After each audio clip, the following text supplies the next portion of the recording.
Alô, Igor, não Freud. Eu espero que você esteja muito bem, obrigado. E hoje, neste vídeo, eu vou falar do massacre que ocorreu em Suzano, na qual dois caras, um de 17 e um de 25 anos, mataram um dono de locadora de veículos e também uma galera que estava no colégio que eles estudavam, né, que é o Colégio Raul Brasil, o Colégio Estadual de São Paulo, e depois eles se mataram, né? Hoje eu vou falar quais são os indícios que levam isso que aconteceu em Suzano a acontecer. E eu vou me basear em conhecimento científico, né? Em dados que a ciência já tem sobre isso. E também vou falar um pouco da minha opinião, só que vou tentar deixar claro o que é opinião e o que é fato da ciência. Já peço para você deixar o like, né? Para o YouTube entender que esse vídeo é legal e fazer mais pessoas verem, né? Então, até pelo trabalho de pesquisa que eu tive, né? Pesquisar um monte de artigo em inglês e tal, da área da psicologia do desenvolvimento, da sociologia para trazer aqui e não falar um monte de besteira igual muita gente tá falando.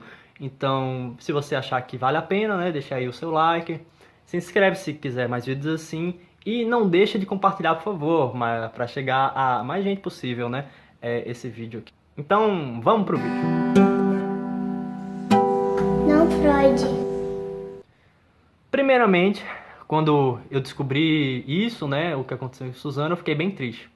Eu estava na universidade, da tarde, e me mandaram uma fake news, né, falando que o WhatsApp e o Insta tinham parado, né, o Facebook também, para investigação sobre Suzano. E, oxe, o que é Suzano, né? E aí fui pesquisar, né, no Google Notícias e descobri que tinha acontecido um massacre em Suzano, né, pela manhã. Então isso me deixou bem triste, me deixou com a sensação de incapacidade, assim. Então fui pesquisar sobre algo que chamou minha atenção, primeiramente, foi a vestimenta dos assassinos. A vestimenta dos assassinos. Eles estavam, né, com a roupa assim mais escura, né, mais preta, um boné e um capuz. E essa vestimenta é muito semelhante com a vestimenta do massacre que ocorreu em Columbine, em 1999, 20 anos atrás. Então, talvez isso esteja relacionado a um processo identitário, né? Eles pertencerem a essa classe, né, de pessoas que são renegadas e que são vingativas e talvez, né, em minha opinião, pode ser que tenha uma inspiração de Columbine para o que aconteceu em Suzano. Eu não vou me aprofundar muito nisso, mas eu vou deixar um link dos caras que se aprofundaram, que é o Isaac e com participação do Antídoto, que são dois canais de vídeo ensaios muito legais aqui do YouTube. Link aí na descrição. Bem, como eu falei, em 20 de abril de 1999, houve esse massacre em Columbine, em que esses dois caras, também foram dois caras, vestido de preto, com boneca, apoio e um negócio aqui na boca, mataram 12 colegas, um professor e depois se mataram. Em 16 de abril de 2007, um estudante de 23 anos em uma escola técnica da Virgínia também fez isso, né? Ele sozinho assassinou 32 pessoas e depois deu um tiro em si mesmo, em sua cabeça.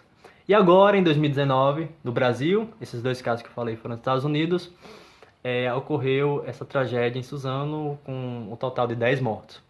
Os dados apontam que mortes por tiroteio em ambiente escolar são exceções entre mortes no ambiente escolar.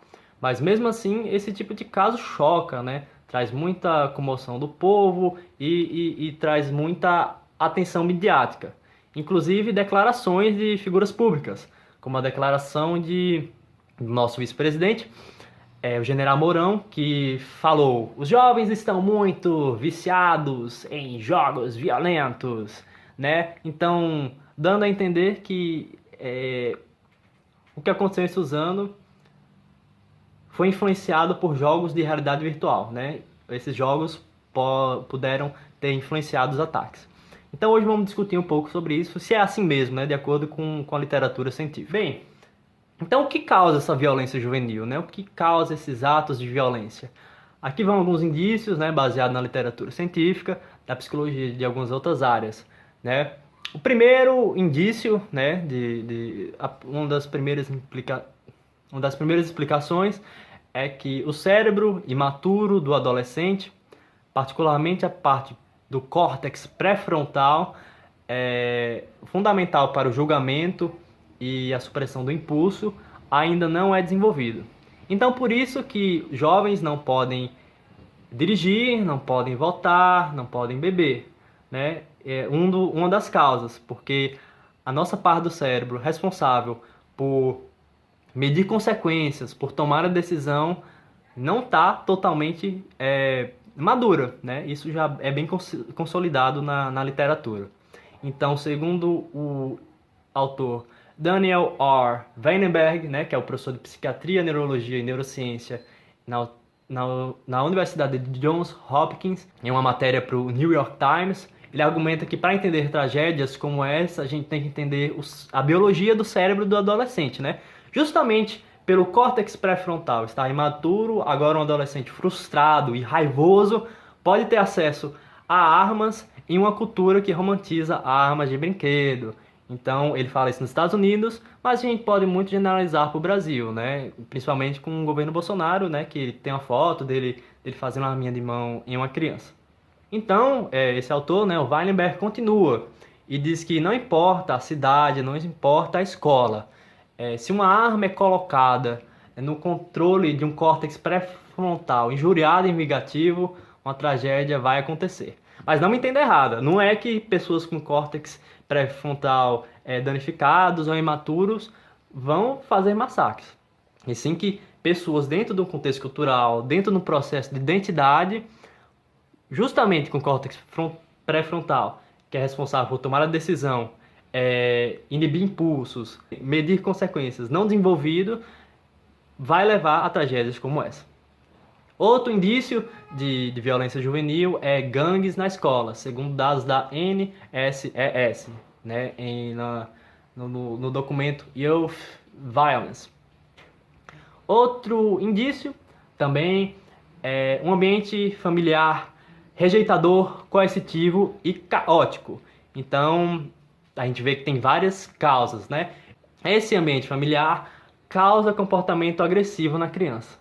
A hostilidade que eles evocam nos outros aumenta sua própria agressividade. Sua autoimagem negativa, né, do jovem, impede de ter sucesso na escola ou desenvolver outros interesses construtivos. E eles geralmente se associam a pares que reforçam seu comportamento e suas atitudes antissociais. Isso está no artigo do Staub, de 1996. Outro indício que prediz violência juvenil é viver em regiões urbanas instáveis com baixo envolvimento e apoio da comunidade, né? Nesse sentido, vai ser áreas periféricas que não têm apoio da comunidade, né? Embora estudantes de classe média suburbanos não sejam imunes. Então, a gente vê que não é só uma coisa, não é só o videogame, como o general Mourão falou. Ter acesso mais flexível às armas pode levar a ter mais casos assim. O que meio que vai de encontro ao que Flávio Bolsonaro falou. Mas eu estou falando baseado em evidência, e Flávio Bolsonaro está falando em relação a preconceitos que ele tem, né? Generalizando informações sem se basear em dados. Mas eu vou me adentrar aqui um pouco na afirmação do Mourão, né? Jogos violentos podem causar coisas assim como massacres e violência. Segundo um pesquisador chamado Watney DeCamp, né, professor do Departamento de Sociologia da Western Michigan University, há uma ligação insignificante entre jogar videogames e comportamento agressivo. Claro, alguns estudos revelam conexão entre videogames violentos e comportamento violento. Mas o problema é ver essas duas coisas em um vácuo, segundo ele, né? Crianças que gostam de videogames brutais geralmente são crianças com predisposição à agressão. Então, a real questão que a gente tem que fazer é: jogar videogames violentos causam a pessoa agir violentamente? Em seu próprio estudo, DeCamp examinou essa questão usando dados da Delaware School Survey, que incluía respostas de 6.567 adolescentes da oitava série. E dentre essas questões, havia se eles teriam jogado jogos violentos no ano passado. Então, DeCamp considerou a propensão jogar videogames violentos devido à atração natural, à brutalidade, com outros fatores, como gênero e família. E ele descobriu que não importa o quão sanguinolento seja o jogo, ele não prediz comportamento violento. Então, a declaração do general Mourão é infundada, né? Vai de encontro ao nosso conhecimento científico. A gente tem muito conhecimento científico que diz que não, e ele está falando que sim. Então é infundado. Não é assim, né? Os dados não mostram isso. A gente tem que fazer política baseada em evidência, em dados, não em preconceitos. Então, é até um aviso para a gente tomar cuidado para não extrapolar a informação e trazer informações baseadas em conhecimento científico, principalmente em políticas públicas. E Flávio foi a mesma coisa. A gente viu que ter uma política de acesso a armas mais flexível facilita casos como esse. Então, é isso. Todos os links na descrição. Não confie no que eu estou falando, confie nos dados. Vocês podem conferir. E eu convido vocês a ver outros vídeos. Não são exatamente como esse, mas eu falo sobre muitas coisas aqui. Você pode gostar. Você deixa o seu gostei, se você assistiu até agora. Provavelmente você gostou, se assistiu até agora. Se inscreve e veja minhas outras redes sociais. Não Freud. Arroba não Freud. Que é arroba não Freud _ E é isso. Tchau, tchau.